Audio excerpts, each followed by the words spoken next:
على محمد صلى الله عليه وسلم.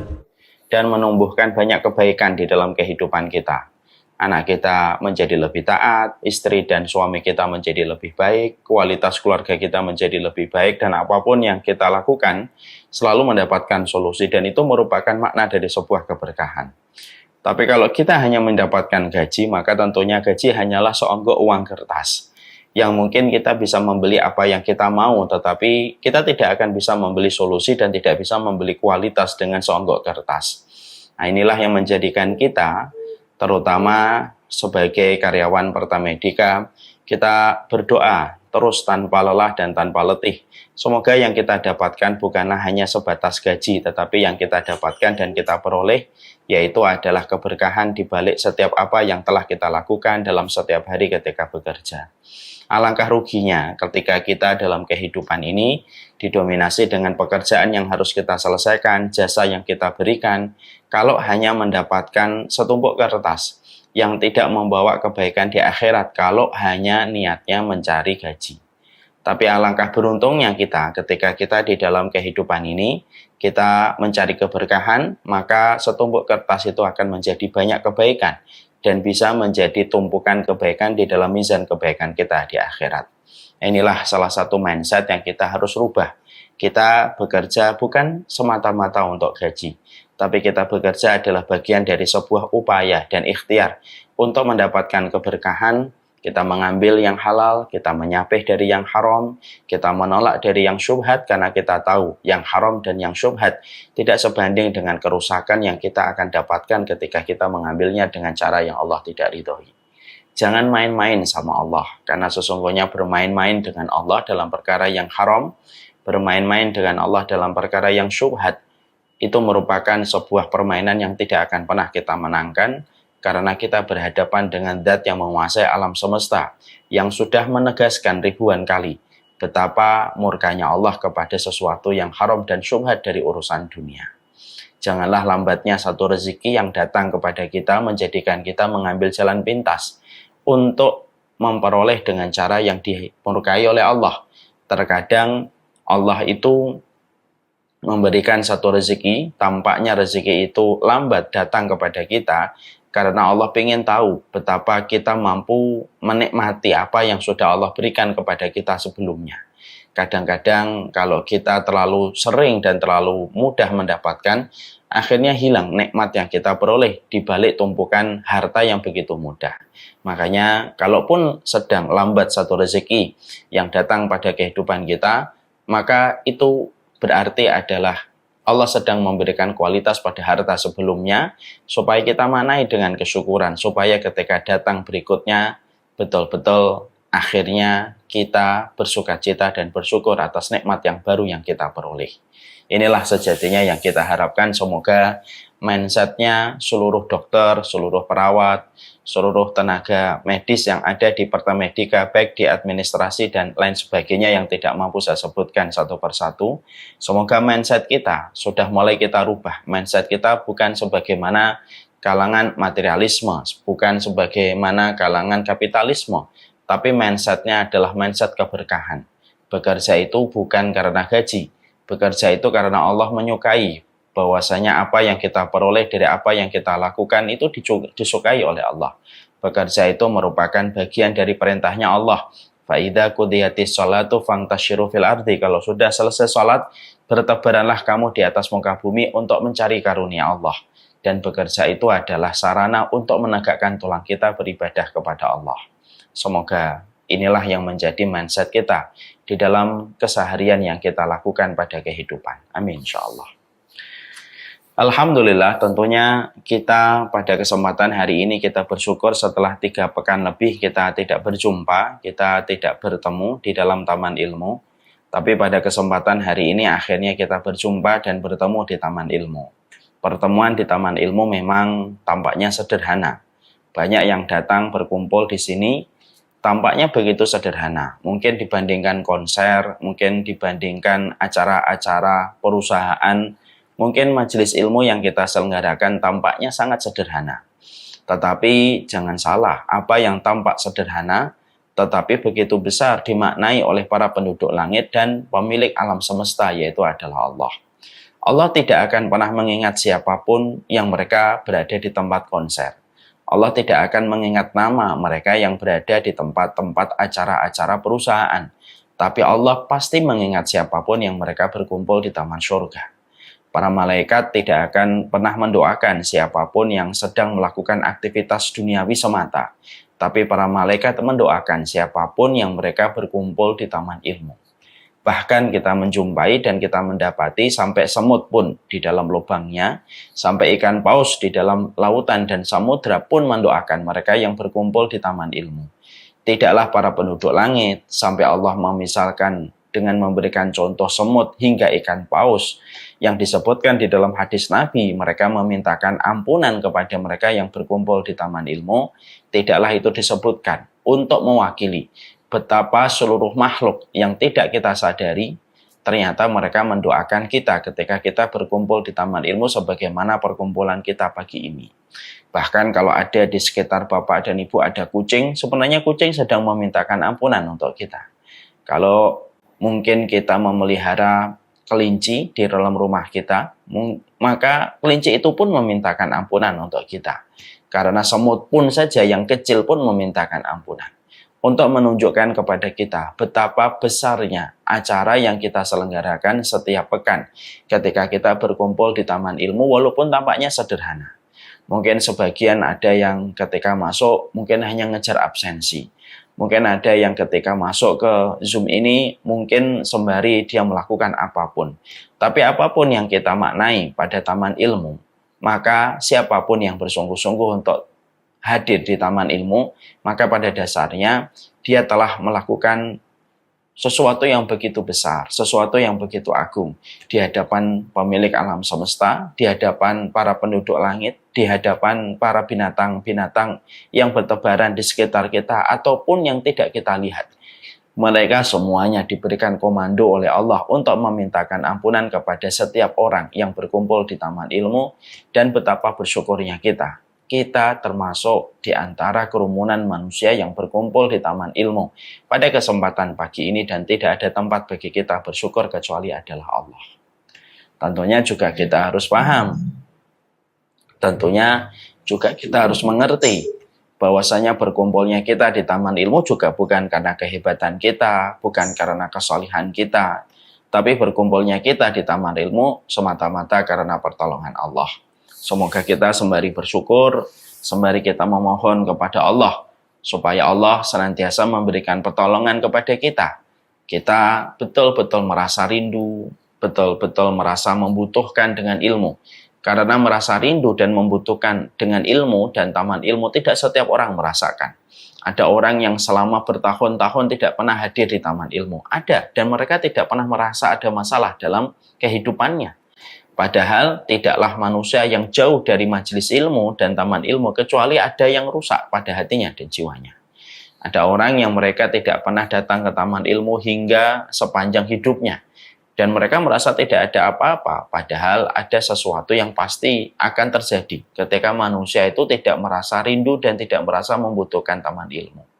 Makanya kita mohon sama Allah, ya Allah berikanlah kami keislaman, berikanlah kami keimanan, di mana keimanan kami menjadikan kami merasa membutuhkan dengan ilmu dan taman ilmunya, merasa merindukan dengan ilmu dan taman ilmunya, karena pada dasarnya tidak ada yang kita hajatkan lebih besar daripada hajat kita kepada makanan dan minuman, kecuali sebagaimana hajat kita kepada ilmu dan petunjuk yang diberikan oleh Allah dan Rasul-Nya. Semoga Allah memberikan anugerah ini pada kehidupan kita. Kita pada kesempatan hari ini sebenarnya akan meneruskan rumpun-rumpun ilmu pada sebuah tema besar. Dan tema maraton yang kita bahas yaitu adalah menjadi muslim hebat. Terutama ketika kita sudah sampai pada pembahasan bagaimana menjadi keluarga yang hebat, karena peradaban dan menjadikan diri kita berkualitas tidak akan kita peroleh sampai kita berkualitas di dalam urusan kita berkeluarga. Tapi pada kesempatan hari ini saya mohon izin tidak meneruskan materi itu. Kita akan teruskan materi tersebut bagaimana menjadi muslim hebat pada pekan berikutnya. Karena ada satu materi yang penting untuk saya mengingatkan kepada diri kami secara khusus dan kita semuanya sebagai bagian dari keluarga ilmu per pekan yang kita selalu berjumpa dalam setiap rutinnya. Materi yang kita akan bahas itu adalah materi yang berkaitan tentang hari ini. Ketika kita sudah berada pada tanggal 19 di bulan Rajab, maka tinggal menghitung hari. Kalau kita sudah mengingat kita sudah berada di bulan Rajab, berarti mungkin tidak sampai 40 hari atau mungkin 43 hari lagi atau 42 hari lagi. Kita mungkin banyak yang belum sadar kita akan memasuki kembali bulan Ramadan. Bulan yang luar biasa keutamaan, bulan yang memiliki sinar keutamaan yang tidak akan pernah sama dengan sinar keutamaan apapun. Keutamaan Ramadan sebagaimana sinar mentari di antara bintang-bintang yang berpijar, keutamaan Ramadan sebagaimana Nabi Yusuf di antara 11 saudaranya, keutamaan Ramadan sebagaimana keutamaan-keutamaan yang tidak akan mampu dikalahkan oleh apapun. Dan inilah yang akan menjadi pembahasan kita. Dan tentunya pembahasan ini perlu dihadirkan. Karena sebenarnya kita sudah terlambat setengah garis start dari apa yang menjadi kebiasaan para ulama dulu. Kalau dulu para ulama mereka menyambut Ramadan 6 bulan sebelum datangnya Ramadan, mereka sudah rajin memohon kepada Allah, meminta kepada Allah dan sudah merasakan aura surga ada pada setiap nafas kehidupan yang mereka hidup ketika mereka 6 bulan sebelum datangnya Ramadan, karena rindu mereka kepada Ramadan menjadikan mereka sensitif terhadap bulan Ramadan. Kalau kita mungkin kadang-kadang baru sadar setelah 100 hari sebelum Ramadan itu datang. Ada yang baru sadar 1 bulan sebelumnya, ada yang baru sadar setengah bulan sebelumnya. Tapi bagaimanapun, disitulah kita harus paham. Siapapun yang memahami keutamaan Ramadan, tentunya bau surga yang dibawa Ramadan, tentunya harusnya tercium oleh penciuman kita dalam kehidupan jauh sebelum Ramadan itu datang, supaya persiapan yang kita berikan pada Ramadan ini tidak sama dengan persiapan yang kita berikan pada bulan-bulan yang lainnya. Karena sesungguhnya salah satu di antara gagalnya mereka yang sekolah di madrasah Ramadan dengan berbagai macam ibadah dan ketaatan, dan akhirnya mereka menjadi alumni yang menjadi alumni Ramadan yang gagal disebabkan karena kurangnya persiapan yang harusnya mereka berikan ketika mereka akan menjalani Ramadan. Akhirnya ketika persiapan itu kurang maksimal dan kurang optimal, ketika Ramadan itu mereka hadapi, maka kekurangan optimalisasi dan maksimal di dalam mempersiapkan Ramadan menjadikan akhirnya setiap orang banyak yang gagal untuk mendapatkan tiket ketakwaan di bulan Ramadan, dan akhirnya berujung kepada dahaga dan lapar yang mereka peroleh. Maka inilah yang kita khawatirkan, dan itulah yang menjadi salah satu alasan kita harus membahas Ramadan walaupun memang Ramadan masih sekitar 42 hari lagi. Tetapi ini menjadi satu persoalan yang sangat penting karena para penempuh jalan ke surga, mereka adalah orang-orang yang mereka menempatkan Ramadan dan mengagungkan Ramadan pada kehidupan rotasi setahun yang mereka dapati. Maka setelah kita memahami latar belakang kenapa kita menyampaikan materi Ramadan pada kesempatan Jumat kali ini, maka tentunya kita harus memulai dulu. Kita ini harus diingatkan kembali tentang keutamaan Ramadan, yang mana keutamaan Ramadan bukanlah keutamaan yang kecil dan bukanlah keutamaan yang remeh. Keutamaan Ramadan itu bukan keutamaan recehan, karena sesungguhnya tidak ada prime time waktu yang paling utama yang sangat dicintai oleh Allah kecuali di bulan Ramadan, karena tidak setiap waktu memiliki kedudukan dan keutamaan yang sama di sisi Allah. Memang waktu 12 bulan dalam 1 tahun, 29 hari ataupun 30 hari di dalam 1 bulan. Tapi kita harus paham, tidak setiap waktu memiliki keutamaan yang sama di sisi Allah. Bukankah keutamaan sepertiga malam tidak sama dengan keutamaan jam 1? Bukankah keutamaan habis subuh tidak sama dengan keutamaan habis zuhur? Karena pada sebagian waktu memiliki keutamaan yang besar dibandingkan waktu-waktu yang lain. Analogi yang sederhana saya sampaikan. Kalau kita melihat bangsa yang kita cintai, maka bangsa yang kita cintai memiliki histori di bulan Agustus. Tidak setiap bulan memiliki histori yang sama sebagaimana bangsa ini dengan bulan Agustus. Bulan Januari, bulan Februari, bulan Maret, mungkin bagi bangsa ini adalah biasa karena tidak ada histori yang ada pada bulan-bulan itu. Berbeda dengan bulan Agustus. Bulan Agustus itu memiliki histori yang panjang untuk negara ini, karena negara ini dibebaskan dari cengkraman tangan penjajah ketika di bulan Agustus. Makanya tidak mengherankan sampai negara ini banyak memberikan amnesti, banyak memberikan gerasi pada setiap para tahanan ketika di bulan Agustus, karena histori yang dimiliki oleh bulan ini pada konteks sejarah bangsa Indonesia. Sama pula dengan kita. Sesungguhnya kalau kita bicara tentang analogi yang tadi saya sampaikan, sebenarnya juga sama. Sesungguhnya bulan Ramadan memiliki histori yang sangat besar di sisi Allah Subhanahu wa Ta'ala. Makanya sampai para ulama menerangkan kepada kita, dalam rotasi 1 tahun yang dilewati oleh manusia, maka sesungguhnya ada 3 waktu yang memiliki kedudukan yang sangat dahsyat di sisi Allah, di mana setiap ketaatan dilipat gandakan dengan berbagai macam balasan, sebagaimana dosa pun dilipat gandakan. 3 keutamaan itu waktu apa saja? Yang pertama, 10 hari yang pertama di bulan Muharram. Tentunya 10 hari yang pertama di bulan Muharram memiliki keutamaan yang besar. Bulan Muharram itu identik dengan bulannya Nabi Musa. Karena pada tanggal 10 di bulan Muharram, Nabi Musa dimenangkan dakwahnya oleh Allah Subhanahu wa Ta'ala ketika ditenggelamkannya Fir'aun ketika mengejar Musa alaihi salam bersama dengan para sahabatnya, dan ditenggelamkannya Fir'aun itu pada tanggal 10 Muharram. Makanya kita disunahkan untuk berpuasa di bulan Muharram, di mana puasa Muharram mampu menghapuskan dosa-dosa selama 1 tahun sebelumnya. Itu menunjukkan keutamaan yang besar yang ada di bulan Muharram. Yang kedua, 10 hari yang pertama di bulan Dzulhijjah, di mana 10 hari yang pertama di bulan Dzulhijjah ini identik dengan bulannya Nabi Ibrahim. Karena pada tanggal 8, 9, dan 10 terjadi peristiwa besar. Pada tanggal 8, bagaimana Nabi Ibrahim bermimpi. Pada tanggal 9, Nabi Ibrahim yakin mimpinya datang dari Allah. Pada tanggal 10, bagaimana Nabi Ibrahim menyembelih Nabi Ismail yang diganti dengan domba yang begitu besar. Maka kita akhirnya disunahkan untuk memperbanyak puasa, memperbanyak takbir, memperbanyak zikir, memperbanyak sedekah pada 10 hari yang pertama di bulan Dzulhijjah, karena keutamaan yang besar yang dimiliki oleh bulan Dzulhijjah. Maka sampai Rasulullah mengatakan, "Ma min ayyamin 'alamal salih fiha ahabba ilallah min hadhil ayyamil 'ashr." Tidak ada satu keutamaan yang lebih besar bagi mereka yang beramal kecuali keutamaan itu bagi mereka yang beramal pada 10 hari yang pertama di bulan Dzulhijjah. Dan itu identik dengan bulannya Nabi Ibrahim. Yang ketiga, yaitu adalah bulan Ramadan. Bulan yang dipilih oleh Allah ketika menurunkan Al-Quran.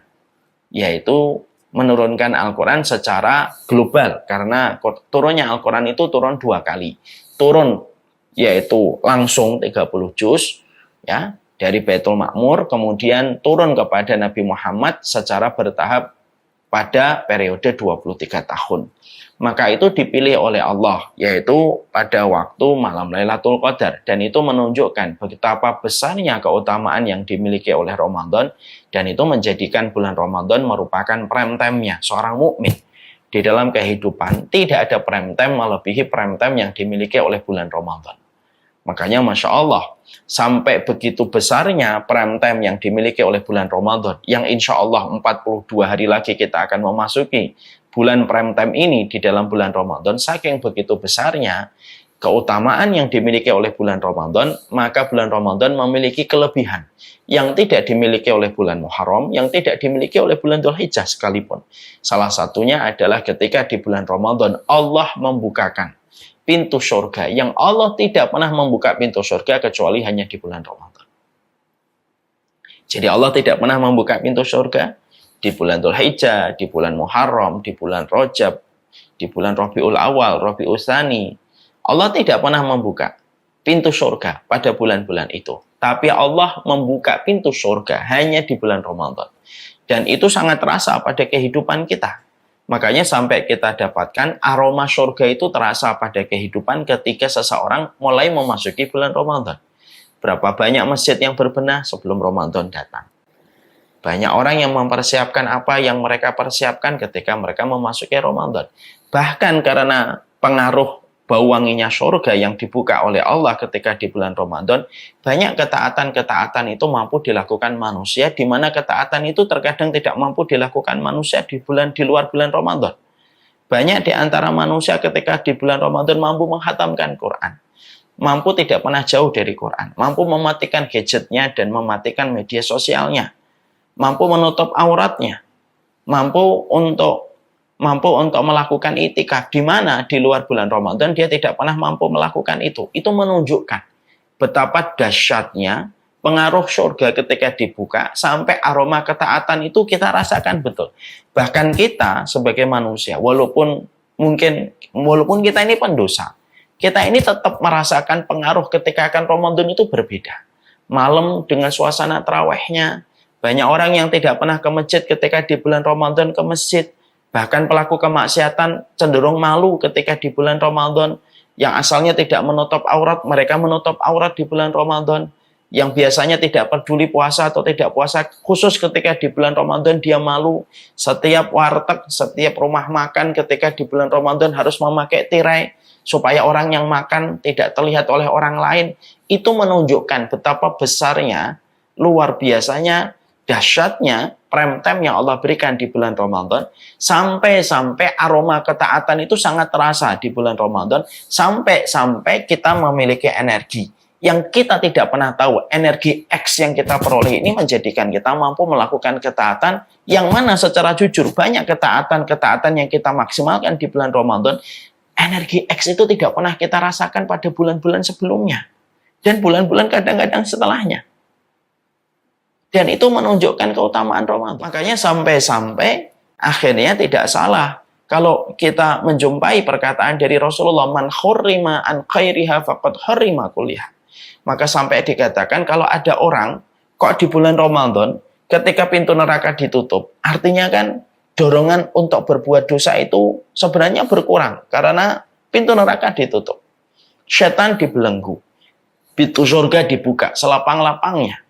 Maka kata Rasulullah, barang siapa orang yang tidak mampu untuk mendapatkan kebaikan ketika di bulan Ramadan, seakan-akan dia diharamkan dari kebaikan itu dalam seluruh hidupnya.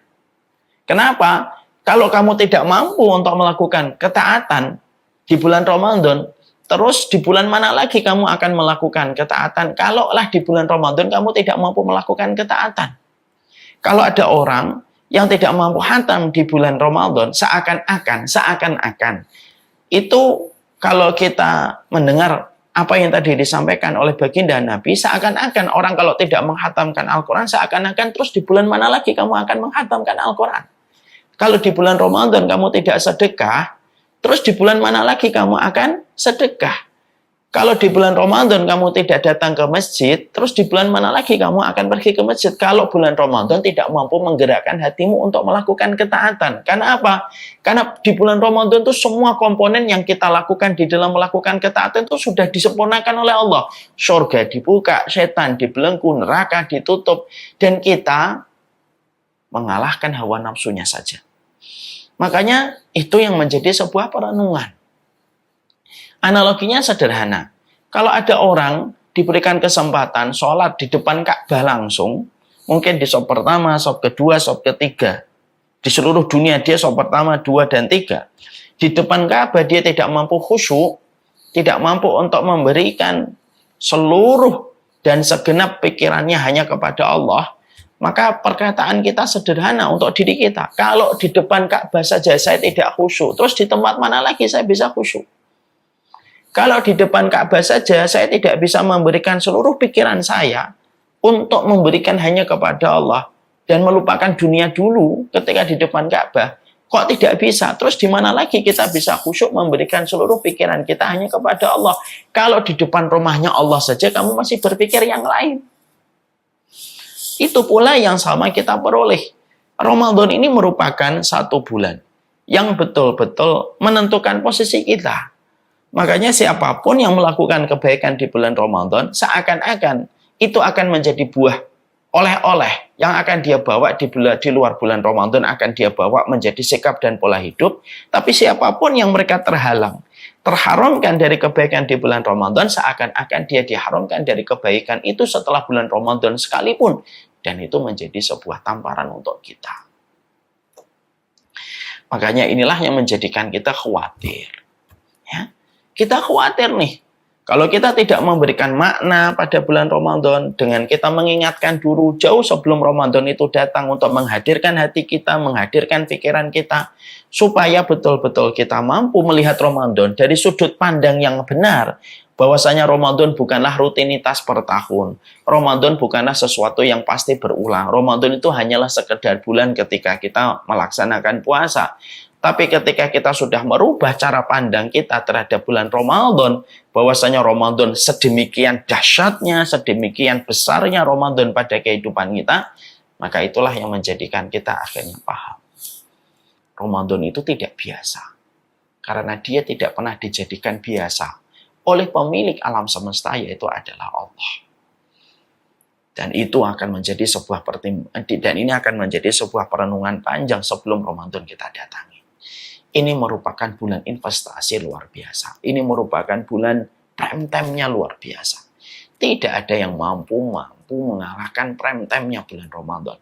Karena bagaimanapun prime time itu ada 3. Tapi sisi Ramadan memiliki keutamaan yang tidak dimiliki oleh 2 bulan yang tadi saya sebutkan, Muharram dan Dzulhijjah. Dan keistimewaan itu adalah di pintunya surga dibuka oleh Allah. Pintu neraka ditutup sampai aroma ketaatan terasa dalam kehidupan manusia. Itu yang kita harus paham. Di sisi yang lain, kita juga harus mengerti. Ya, ada rasa khawatir yang ada pada hati kita. Bahwasanya Ramadan ini, tentunya Ramadan itu selayak madrasah. Ketika Ramadan itu didefinisikan dan dikategorikan sebagaimana sekolahan madrasah, maka selayaknya madrasah. Maka sesungguhnya madrasah bernama Ramadan memiliki alumni. Alumni yang gagal dan alumni yang berhasil. Alumni Ramadan itu cuma 2. Tidak ada alumni antara-antara. Alumninya cuma 2. Kamu berhasil dengan ketakwaan yang kamu peroleh. Yang kedua adalah alumni yang gagal.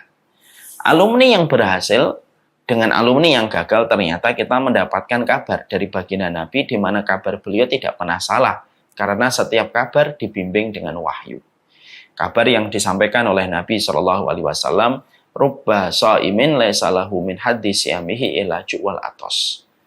Berapa banyak orang yang mereka berpuasa tidak mendapatkan apapun dari puasanya kecuali adalah lapar dan dahaga. Nabi di dalam hadis ini menggunakan redaksi kata rubba. Rubba itu artinya apa sih? Rubba itu artinya berapa banyak. Itu merupakan sebuah kata dalam bahasa Arab untuk mewakili pada satu kerumunan yang besar. Kerumunan yang banyak. Itu biasanya menggunakan kata rubba. Nabi tidak mengatakan bahwasanya jumlah orang yang berpuasa kebanyakan. Nabi tidak menggunakan redaksi kalimat dengan susunan semacam itu. Tapi Nabi menggunakan kalimat yang mewakili. Satu kata tapi mewakili. Rubba. Berapa banyak? Artinya prosentase orang yang nanti diberikan oleh Allah Ramadan, kesempatan untuk memasuki madrasah Ramadan. Kemudian dia melewati materi hari pertama sampai hari yang ke-29 atau hari yang ke-30. Setelah materi Ramadan diberikan kepadanya pada kesempatan hidupnya, ternyata sampai ketika Ramadan itu selesai, dia menjadi alumni yang gagal. Dia menjadi alumni yang gagal. Dan tidak mendapatkan apapun dari apa yang dia lewatkan di bulan Ramadan. Dan prosentase orang yang gagal di bulan Ramadan itu kan jauh lebih banyak prosentasenya daripada mereka yang berhasil di bulan Ramadan. Tentunya ketika hadis itu sering kita dengarkan, sering kita lihat, sering disampaikan oleh para ustadz dan para guru, para kiai, kita tidak boleh merasa, oh itu bukan saya. Tapi sebagai orang yang selalu curiga kepada dirinya sendiri, karena salah satu sifat penduduk surga itu selalu curiga kepada dirinya. Kalau kita curiga kepada diri kita, maka kita akan berpikir jangan-jangan yang dikatakan oleh Nabi itu adalah kita. Karena kegagalan Ramadan itu bukan hanya sekedar gagal, tapi kegagalan Ramadan itu menaikkan posisi kita dari posisi manusia menjadi orang yang celaka di hadapan Allah.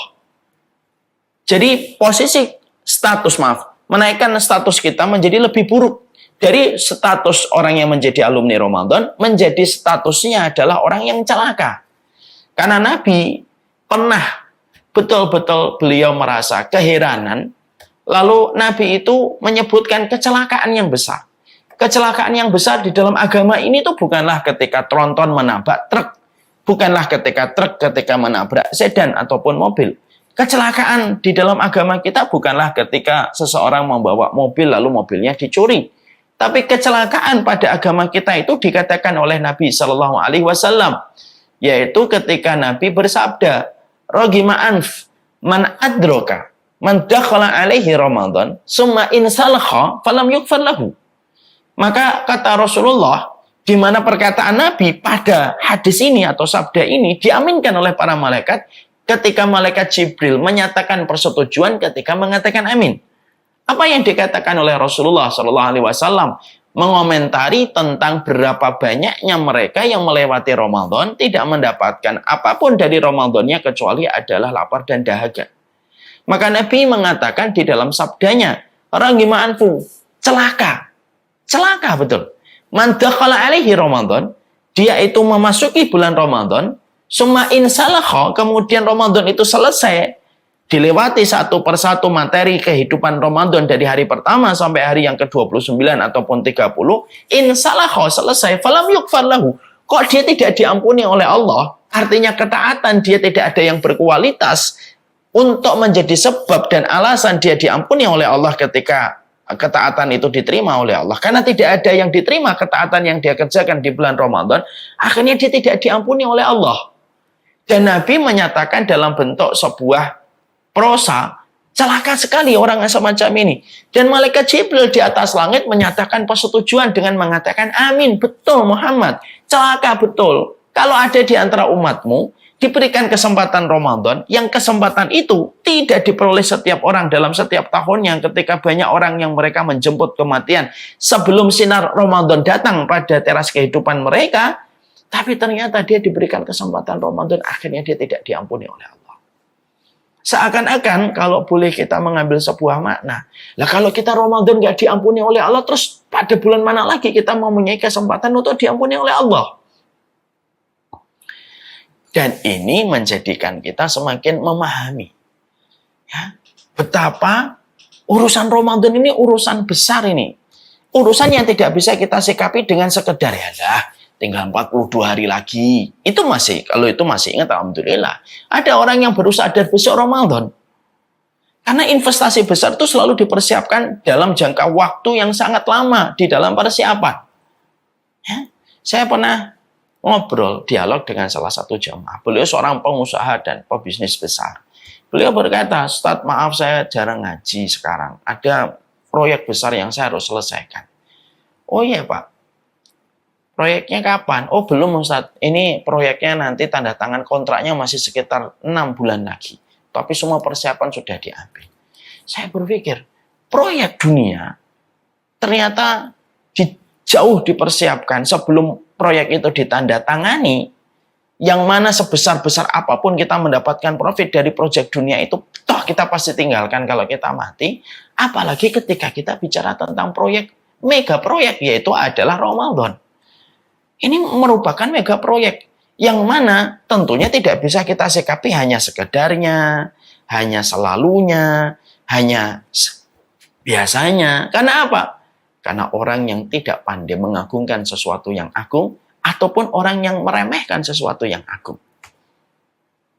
dia tidak akan mendapatkan kualitas dan profit kebaikan akhirat dan dunianya. Kalau seseorang sudah tidak pandai untuk mengagungkan sesuatu yang primer, dan mereka cenderung untuk meremehkan sesuatu yang besar. Kualitas kita itu tahu kapasitas. Mana yang besar, disikapi besar. Mana yang remeh, disikapi remeh. Tapi kalau kita sudah bicara dalam konteks kehidupan akhirat, kamu meremehkan yang besar, kamu mengecilkan yang primer, dan kamu meremeh dan kamu melalaikan yang prime time, ya tentunya tidak ada yang bisa diharapkan pada kualitas kehidupan kita berikutnya. Karena kualitas kehidupan berikutnya sangat tergantung bagaimana kita menyikapi Ramadan sebagai salah satu cara kita untuk mendapatkan dan meraih ampunan dan rahmatnya Allah. Makanya saya mengingatkan sedikit, ya, karena ini materi mungkin saya harus sampaikan 2 kali pertemuan, mungkin hari ini dan pekan depan. Saya akan menyampaikan setidaknya ada beberapa hal yang kita harus ulik supaya membangun narasi kesadaran kita sebelum Ramadan itu betul-betul datang menjelang kepada kita. Ya, kita bahas dulu apa sih keutamaan Ramadan, Ustaz? Sampai sebesar itu kita memberikan perhatian, sampai kita menjumpai para sahabat Nabi itu, mereka sudah mencium bau aroma Ramadan 6 bulan sebelum Ramadan itu datang. Saya akan menyampaikan keutamaan Ramadan. Ya. Insya Allah pekan depan kita akan menyampaikan apa yang harus kita lakukan sebelum Ramadan datang menjelang pada kehidupan kita. Maka kita menyampaikan keutamaan Ramadan setidaknya ada 3. Moga-moga kita punya waktu untuk menyampaikan. Kalaupun tidak cukup waktunya, kita sampaikan sisanya pada pekan berikutnya. Yang pertama, dalam satu riwayat Imam Ahmad, ya, dalam satu riwayat Imam Ahmad, ada sebuah kisah nyata yang pernah terjadi pada kehidupan Rasulullah. Kisah ini nyata dan kisah ini luar biasa. Bisa membangun energi kesadaran kita kembali tentang makna Ramadan itu, supaya Ramadan itu tidak menjadi sesuatu yang kita anggap lalu lalang biasa, hanya siklus tahunan yang terjadi kepada kita. Ada 2 orang sahabat yang ada di kota Madinah, mereka bersahabat akrab. Kemana-mana mereka bareng dan mereka masuk Islamnya juga bareng. Persahabatan 2 orang ini menarik perhatian seorang sahabat yang bernama Thalhah radhiyallahu anhu. Sahabat Thalhah melihat 2 orang ini bersahabat kemanapun bareng dan mereka memang masuk Islamnya bareng-bareng. Maka sahabat Thalhah tertarik perhatian beliau kepada 2 orang yang bersahabat ini. Sampai akhirnya pada satu waktu 2 orang sahabat ini mengikuti salah satu peperangan yang terjadi pada masa Rasulullah SAW. Di antara 2 sahabat yang akrab ini, salah satunya meninggal dunia di dalam peperangan ini. Yang satunya masih hidup. Yang satunya melanjutkan kehidupan minus sahabatnya yang telah gugur di medan peperangan.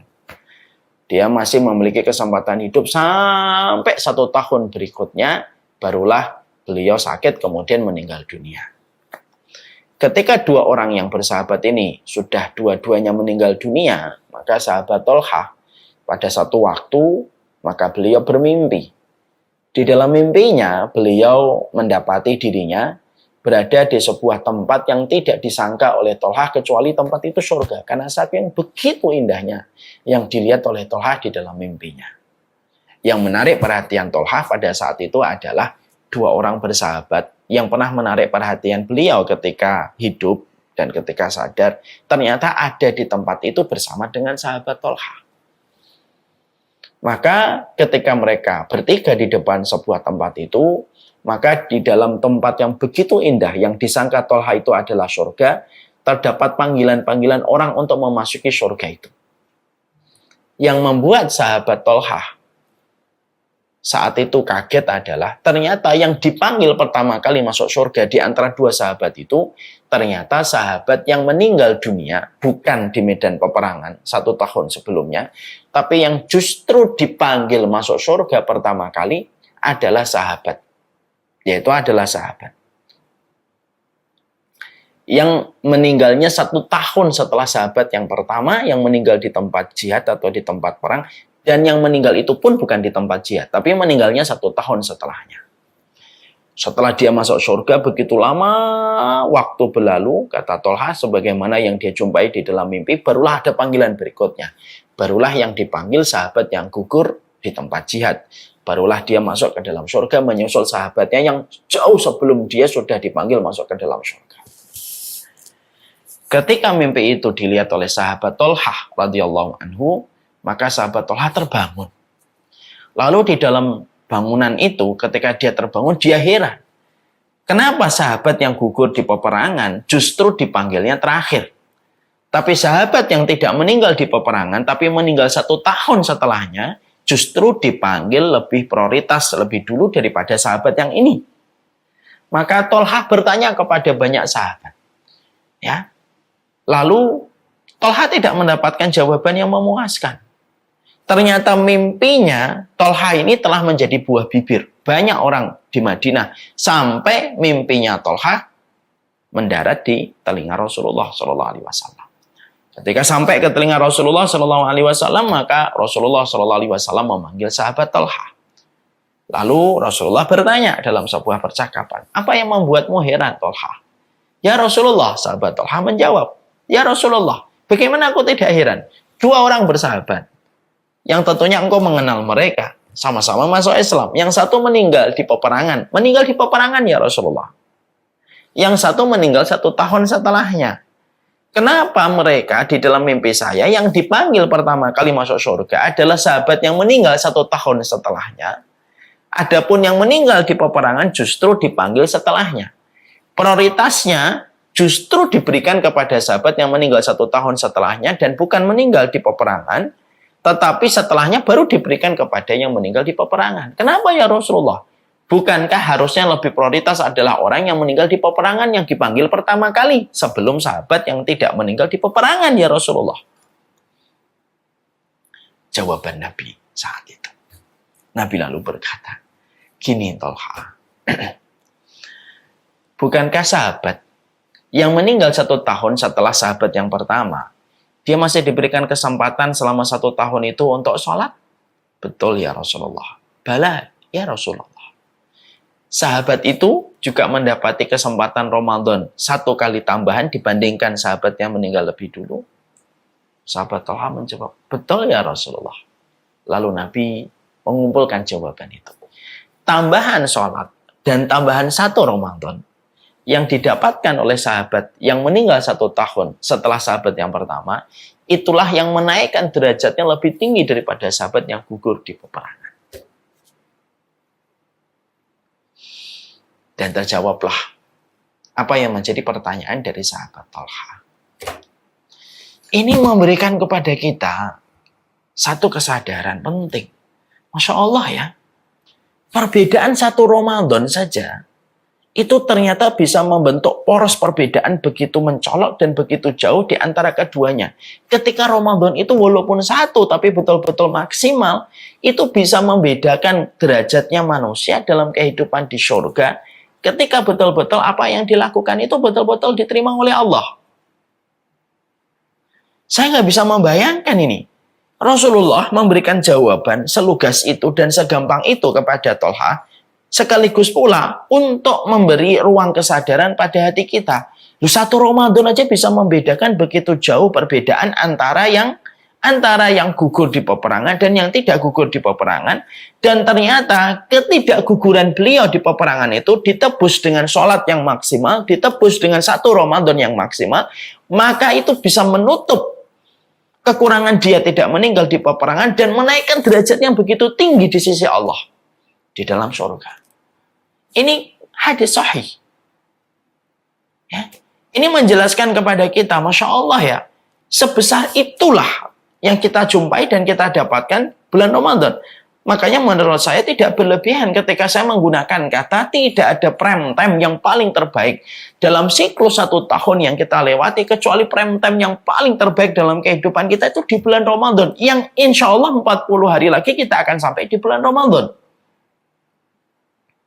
Ya insya Allah kita akan sampai di bulan Ramadan. Makanya ketika kita melihat apa yang dilihat oleh sahabat Tolhah di dalam mimpinya, maka ini yang harus betul-betul memberikan kepada kita persiapan. Sesuatu yang agung tidak bisa dipersiapkan dalam waktu yang mepet. Tidak mungkin itu. Sesuatu yang agung harus dipersiapkan dengan sesuatu yang panjang. Acara World Cup di Qatar tidak mungkin dipersiapkan dalam waktu seminggu, sepekan sebelumnya. Dipersiapkan 3 tahun, 4 tahun sebelum acara itu berlangsung. Acara Asian Games tidak mungkin diselenggarakan dalam waktu 3 hari sebelumnya. dipersiapkan waktunya itu mungkin 2 tahun sebelumnya. Karena apa? Acara besar itu selalu mempersiapkan persiapan yang panjang. Itu logika yang tidak bisa kita bantah. Orang yang mampu menyelesaikan maraton 42 km, nggak mungkin dia itu menyelesaikan maraton 42 km kalau dia baru latihan 2 hari sebelumnya. Nggak mungkin, mustahil, hampir mustahil dilakukan. Orang yang mampu melakukan lari maraton 42 km, pasti persiapannya panjang. Jadi lari 1 kilo, naik ke 2 kilo, diatur nafasnya, naik ke 3 kilo, diatur nafasnya, naik ke 5 kilo, 6 kilo, sampai 10 kilo, sampai akhirnya dia mampu meranjak kepada 42 km. Kalaulah hanya maraton, hanya World Cup, hanya Asian Games, ternyata butuh persiapan yang panjang karena sesuatu yang agung tidak bisa dipersiapkan dengan persiapan yang pendek, itu pula yang kita harus berikan perhatian kita kepada Ramadan. Ini agung loh. Satu Ramadan seorang sahabat yang tidak gugur di jalan Allah mampu mengalahkan seorang sahabat yang gugur di jalan Allah. Dan ini harus membangkitkan kesadaran kita kembali. Ini Ramadan. Jadi Ramadan itu bukan hanya sekedar taraweh, sahur, acara lelucon dan acara lawak ketika pada waktu sahur, acara manu berbuka. Bukan masalah itu. Ini masalah besar. Dan tidaklah Ramadan itu janganlah sampai mengalami penyempitan makna dan penyempitan arti keutamaan. Ramadan itu tetap besar. Ramadan itu harus besar. Dan persiapannya pun harus panjang. Nah, ini yang harusnya kita pahami. Ini keutamaan yang pertama. Ternyata waktunya tidak cukup, sudah jam 8. Nah, tentunya kita lanjutkan part yang kedua. Ya tentunya ini saya sampaikan kepada seluruh rekan kami, sahabat kami, seluruh komponen yang terlibat di Pertamedika. Karena pada dasarnya, hari ini Ramadan telah mengalami banyak penyempitan makna. Dan kewajiban kita sebagai penuntut ilmu, mengembalikan Ramadan pada tempat terindah yang Allah berikan kepada Ramadan.